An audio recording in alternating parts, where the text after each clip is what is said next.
Sergio Pitol, cuento corto, Ícaro.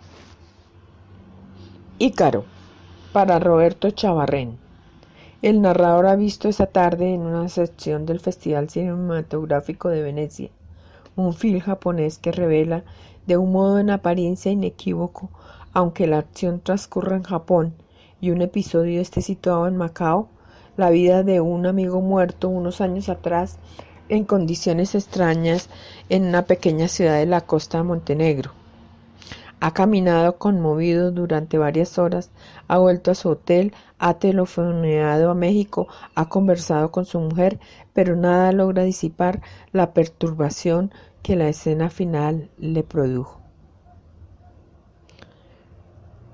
Todo tiende a asegurarle la tranquilidad, el buen reposo, manos competentes, ojos previsores, mentes exclusivamente destinadas a imaginar sus exigencias y deseos y a procurar satisfacerlos. Se han esforzado en crear aquel ambiente tan necesario en los momentos en que una reafirmación se vuelve indispensable. El teléfono a la mano, las cortinas de brocado espeso, la rugosa colcha de cretona con rayas de un verde suave que combina con otro aún más suave, imperceptible casi, una reproducción de Guardi, otra de Carpaccio, algún broche de cromo o aluminio inteligentemente entreverado entre los muebles oscuros, todo en la medida necesaria para recordarle al turista que no está solo, que no se ha derrumbado en otra época, que el Carpaccio y el Guardi y el falso brocado que cubre los muros son exclusivamente atmósfera, que continúa inverso en su siglo, que una de las puertas conduce a un baño donde brilla el azulejo, el plástico, los metales cromados, hacerle saber, en fin, que basta oprimir un botón para que surja un camarero y minutos después sobre una mesa aparezca el whisky, el hielo y también, si uno lo desea, un buen risotto de pez, la cachata y el café. Carlos hablaba con frecuencia de las ventajas que podía proporcionar la vida en un hotel. En realidad, buena parte de su existencia transcurrió en ellos. Conocía toda la gama desde ese tipo de hoteles hasta las casas de huéspedes más inmundas, cuartos de alquiler de aspecto y hedor inenarrables, a saber cómo sería aquel sitio en que pasó sus últimos días. En la película aparecía un viejo caserón de madera de 2 plantas. En el piso de arriba se hallaban 2 cuartos, habitaciones rectangulares con 6 o 7 camastros. Abajo una sala de té donde se reunía la localidad a comentar las noticias, a jugar a las cartas, a matar el tiempo. Llueve sin interrupción.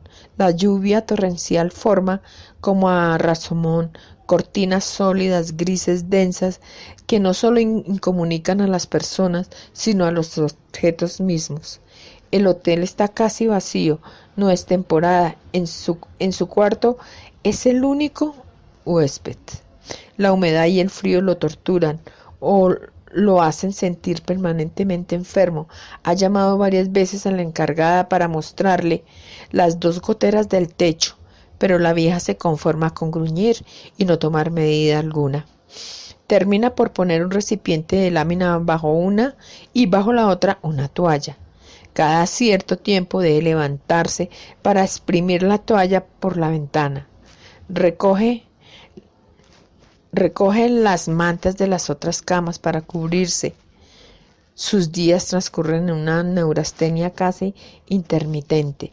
Se pasa horas enteras en la cama, acurrucado bajo la montaña de cobijas, pensando solo en el frío que le adhiere las manos. Su imagen es la de un animal enfermo, por momentos gime suavemente, un animal que se recoge para morir y sabe que apenas ha empezado el invierno, que deberá resistir esa canallada de la naturaleza durante largos meses y que los peores aún no se presentan. Abre un bote, mastica unas galletas untadas con algo parecido a una pasta de pescado que humedece en un vaso. Hace movimientos de gimnasia para tratar de entrar en calor. A veces toma su libreta y baja a la sala de té. Los 3 o 4 campesinos que acuden al lugar apenas hablan. El frío, la penumbra los desconcentran, los aíslan. Tienen la preocupación de esquivar a la otra inquilina. Tiene la preocupación de esquivar a la otra inquilina de la pensión y a su nieto. En días pasados se había sentado a tejer a su lado para espectarle un discurso nauseabundo sobre sus padecimientos. Diarreas, resfriados, punciones, los nervios, el hígado, la pus que no cesa, inyecciones lavativas, baños de azufre. Por la ventana se ve solo el manto gris de la lluvia. La cámara hace prodigios para recrear ese mundo de oscuridad en que de golpe hay uno que otro destello luminoso. Las gotas que rebotan en la acera como balas en una superficie metálica. El viejo desvencijado automóvil oscuro que cruza el pueblo en medio de un derrumbe de cielos. Tras el auto, el poeta menesteroso, envuelto en un abrigo harapiento que le llega a los pies, se abre paso en la carrera, agita los brazos como si luchara contra la misma sustancia espesa de la vida. En una mesa cerca de una estufa de hierro, cuyo calor a nadie parece llegar a beneficiar, el obeso protagonista, que lejos ya del atildado joven de las escenas de pasión de Macao, intenta trazar con desgana algunos signos en su cuaderno. Las ideas no fluyen. Escribe unas frases, las tacha. El plumón comienza a bailar, a titubear, traza líneas, dibuja flores, perfiles de mujeres, números de vuelve a detenerse. Recomienza la tarea de esbozar aquel párrafo que con tantas dificultades parece avanzar. Arranca al fin la página, la estruja y la tira. Pide una botella de licor y llena un vaso. En ese momento irrumpe en el local, empapado, tembloroso, el viejo bardo. Es evidente que el modo de manejar la luz entraña una intención simbólica. La atmósfera psicológica, al menos se concentra o se distiende con su ayuda en las primeras escenas, las de la juventud. La claridad es radiante y va en aumento hasta la parte de Macao, donde la luminosidad se vuelve a momentos intolerable.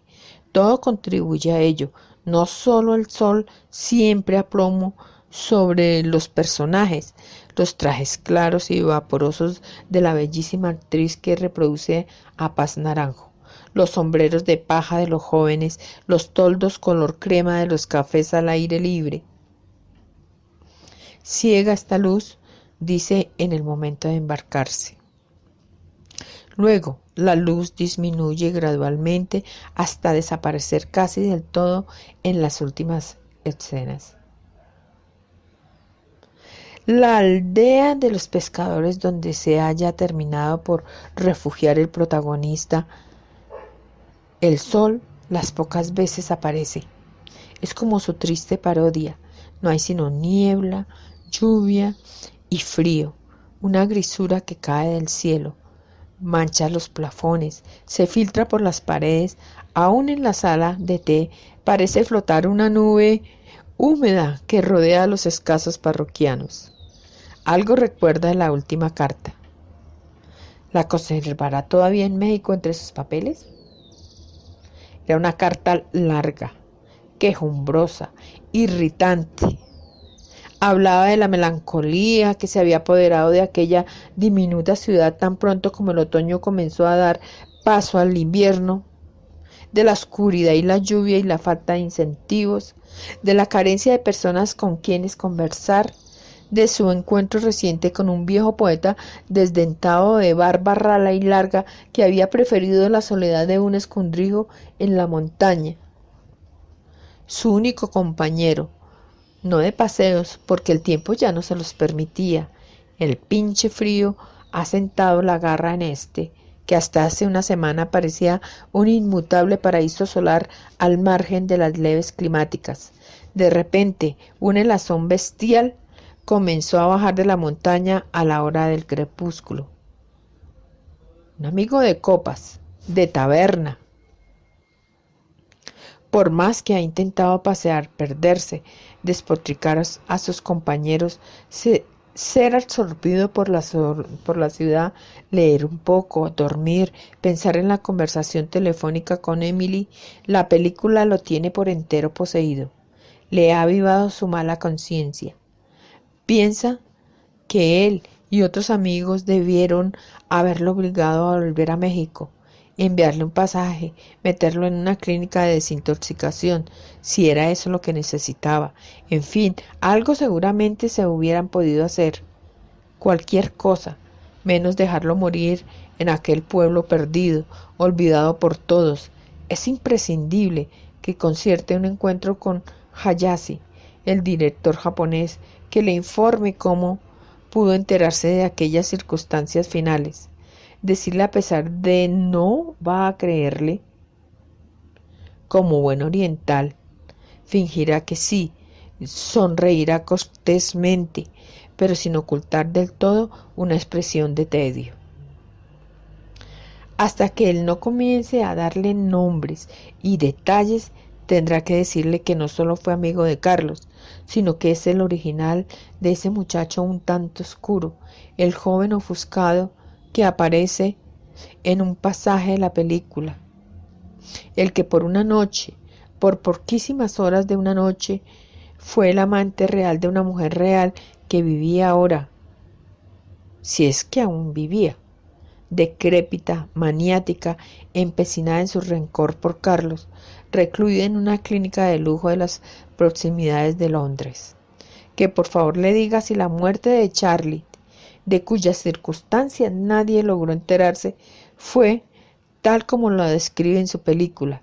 Añadirá, si tuviera a la mano aquella carta para poder mostrársela. Añadirá que estaba enterado de la existencia del viejo harapiento, que abandonó la gloria literaria para refugiarse en una choza en las montañas, que por favor le explique cómo fueron sus últimas semanas en las bocas de Kotor. Porque en la película, después del primer encuentro de los dos hombres de letras, las visitas se repiten, siempre en la taberna, junto a una ventana, no lejos de la chimenea, desde donde contemplan la lluvia. La primera vez el poeta se dirigió hacia la estufa, dejando a su paso un arroyo. Se sentó en la mesa de al lado del protagonista, el supuesto Carlos. Cambian unas cuantas palabras, algo los lleva a identificarse como escritores. Hablan un poco de literatura, muchos de los pros y contras del lugar, del paisaje y también de sus sueños, aspiraciones y proyectos. Parecen dos muchachos decididos a conquistar y transformar el mundo, el arte, la literatura, la vida nada menos. Entrechocan los vasos con frecuencia. Se saben hermanos, cofrades, aedas, incomprendidos por los tiempos que corren. En un momento maldicen a su época y al siguiente la califican de extraordinaria, germinal, de algo que está por llegar. Una época grandiosa a pesar de la fatiga y el desaliento que sabían producir. Y un día le confía que se encuentra en dificultades. Le habla de su miseria, del cheque que no llega. La patrona lo ha amenazado con incautarle el equipaje y expulsarlo del hotel. No sabe qué hacer, no le queda ni dinero ni para poner un telegrama. Desearía vender algunas prendas de ropa, pero no conoce a nadie en el lugar. El poeta le asegura que no obtendrá gran cosa por los trajes, por el reloj. En cambio, podrían darle una buena suma. Pero él se resiste, se excusa, diciendo que es un antiguo regalo. Además, no saber la hora le hace sentir mal, le produce mareos, náuseas. El poeta insiste, le asegura que conseguirá el dinero en menos de media hora. Por fin se desprende del reloj, luego espera, víctima de la mayor postración nerviosa, está seguro de que otra vez lo han timado, que esa noche lo echarán de la pensión.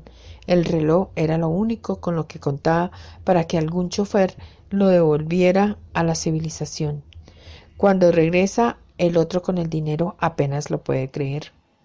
Llaman a la patrona, paga la cuenta, Le sobran todavía unas monedas, piden una botella de licor, luego otra, se emborrachan.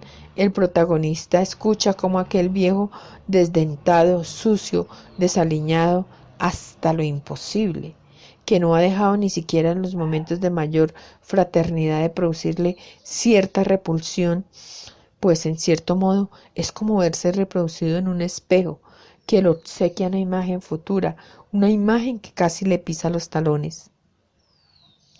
Le confeccionan con gran locuacidad y un enorme despliegue de muecas, de carcajadas que dejan al desnudo las encías, los restos de dientes putrefactos, con guiños que ponen todo el rostro en movimiento hasta formar un crucigrama de arrugas, suciedad y pelos, un porvenir despojado de preocupaciones económicas. Lo oye al principio con asombro, luego con un tembloroso deseo de participación, al final con entusiasmo, narrar sus experiencias en aquella cabaña donde escribe cuando le viene en gana, sin preocupaciones de ninguna especie, y de la que muy de tarde en tarde bajaba al pueblo para comprar algunos periódicos, aunque ahora lo hacía más a menudo para conversar con él, pues no era frecuente encontrarse en esos tiempos con gente de la ciudad, mucho menos de su categoría, y lo invita a compartir con él su casa. Allí conocerá la calma que buscaba y podrá terminar esa novela de la que en varias ocasiones le ha hablado. Siguen bebiendo. Luego, tambaleantes, con pasos inseguros, suben al cuarto. Con la ayuda del poeta recoge sus cosas y las guarda en la maleta.